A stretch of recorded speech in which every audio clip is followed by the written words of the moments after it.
The standard provides a lot of flexibility. Besides the ability to deviate from everything except the mandatory prompt elements, there are also lists of alternate approaches that can be used.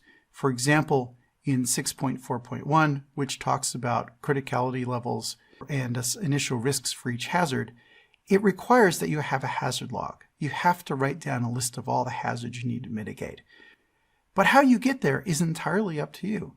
There are a number of techniques, risk tables and fault trees and event trees and bow tie diagrams and using STAMP, or number 10, other relevant risk evaluation approaches. You can do whatever makes sense, and you might do more than one of these, you might do some combination of these. It doesn't really matter as long as you did something, but what does matter, what is mandatory, is you have to have a written list of hazards in the end. So much of the standard allows considerable flexibility in the technical approach, but gives you examples of the types of things that you might want to do to be responsive to the standard.